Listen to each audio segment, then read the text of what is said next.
say that my presentation is based on a presentation from the European Commission and the MSCA unit of the DG Education and Culture. So first, I don't know if all of you are very familiar with the MSCA program, so I will present you the key features. It supports the mobility, training and career development of researchers from all over the world through excellent doctoral programs, postdoc fellowships and collaborative projects. The participation of non-academic sector is strongly encouraged, especially industry and SMEs. And it's for all researchers at every stage of the career, which means it also covers all domains of research.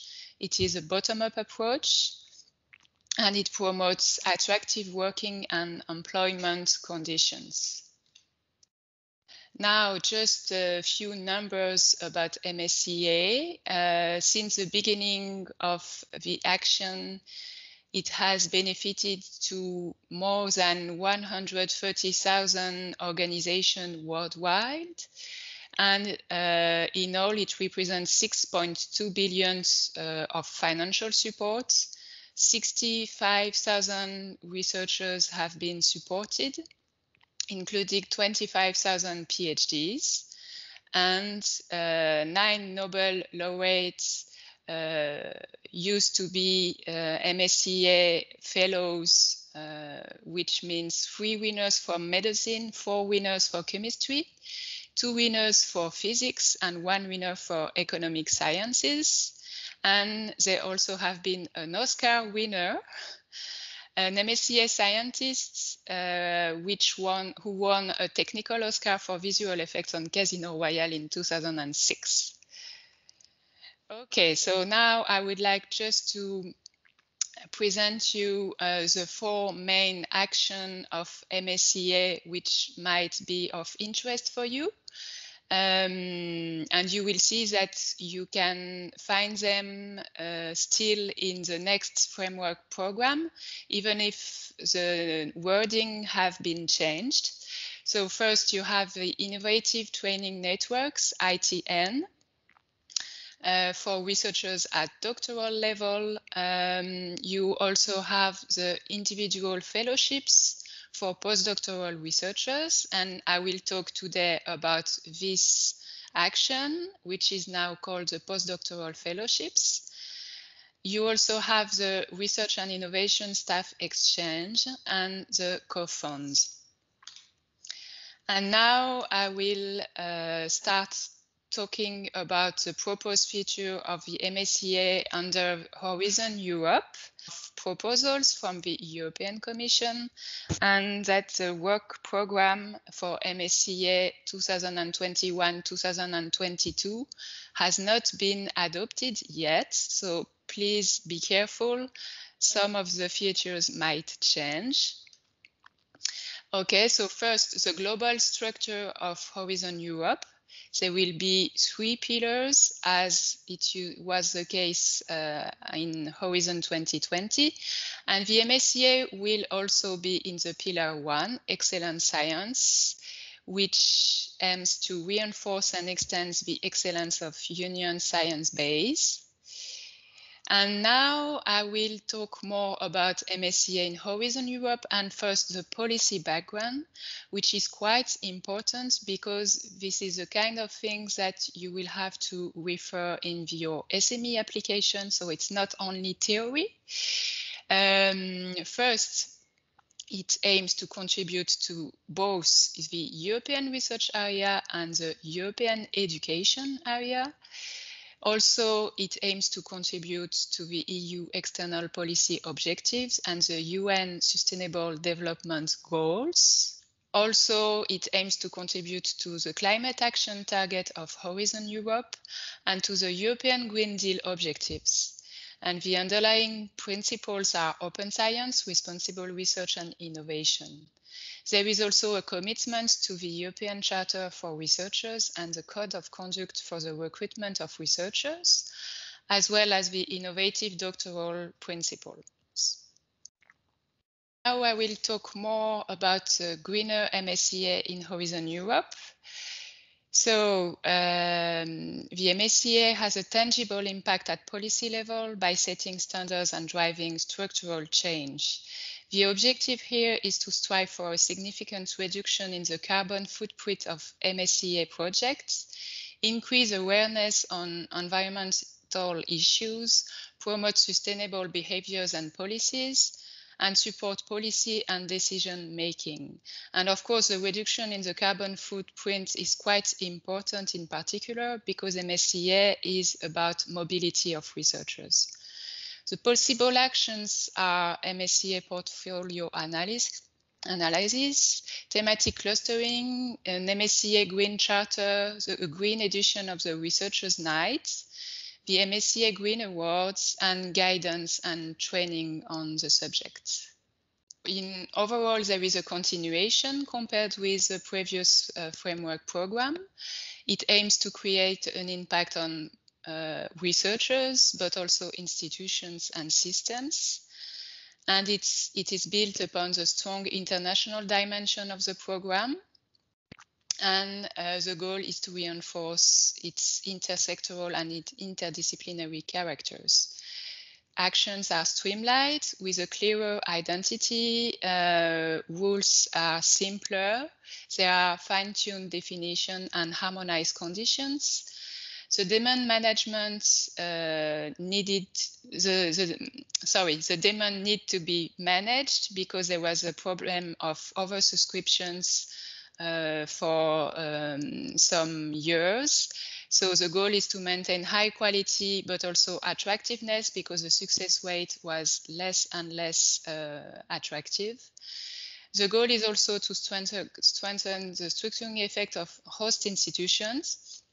And there will be also more guidance on supervision and exposure beyond academia. Now there will be a single mobility rule because it used to be different. They used to have several mobility rules depending on the sub-scheme. But now there are only two main schemes, which are the European Fellowship and the Global Fellowship.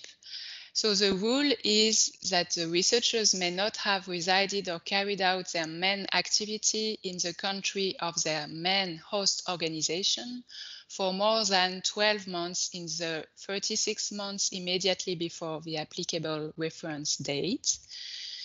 The definition, the wording has changed, as I said before. So the doctoral candidates are called doctoral candidates and not anymore early stage researchers, and the postdoctoral researchers are called as they are postdoctoral researchers and not anymore experienced researchers. And there will be 1/3 maximum duration for secondments. So this is a harmonization across the scheme. New wording, so the MSCA innovative training networks are now called the doctoral networks. The MSCA individual fellowships are now the postdoctoral fellowships. The MSCA WISE are now called the staff exchanges. The MSCA co-fund stays the same, and the Researchers' Nights are now called MSCA and Citizens. We'll go more into details about the postdoctoral fellowships. So there is a continuation in that it supports postdoctoral research and careers, also because it funds all research domains, and the expected impacts are very similar. And please be careful about the impact because this is something that will also be required for you to explain in your application form. So the goal is to enhance the innovative potential of researchers holding a PhD, to strengthen Europeans' human capital base in research and innovation, also to enhance the quality of research innovation contributing to Europe's competitiveness and growth, to contribute to Europe's attractiveness as a leading destination for research and innovation. facilitate knowledge transfer and brain circulation across the European research area, and promote wider diffusion of open science practices. So the duration of a European postdoctoral fellowship will be from 12 to 24 months, with an additional up to 6 months for non-academic sector, which means there is no longer the panel society and enterprise, but the goal here is to create a real incentive for the researcher to work for a few months in non-academic sector. And for the global postdoctoral fellowship, the duration is between 24 to 36 months, with a 12 to 24 outgoing periods and a 12 months of return phase in Europe. The goal is also to develop skills needed for academia and beyond, to intensify exposure secondments to training in entities beyond academia, and to improve guidance towards career development. So there will be more emphasis given to the career development plan, and also there will be some new guidelines about the role of the supervisor of the fellows. There is also a clarification and simplification, as I said, about the words used to qualify the researchers. And there is a replacement of the panels, as I was saying, with incentives. I was talking about that before. There will be some new measures to maintain high quality selection and improve success rate, and in order to limit the oversubscription. So there will be a limit research experience after PhD, which was not the case before. There will be a mandatory requirement for a PhD degree. And before, there was also a possibility to apply if you had 4 years of research equivalent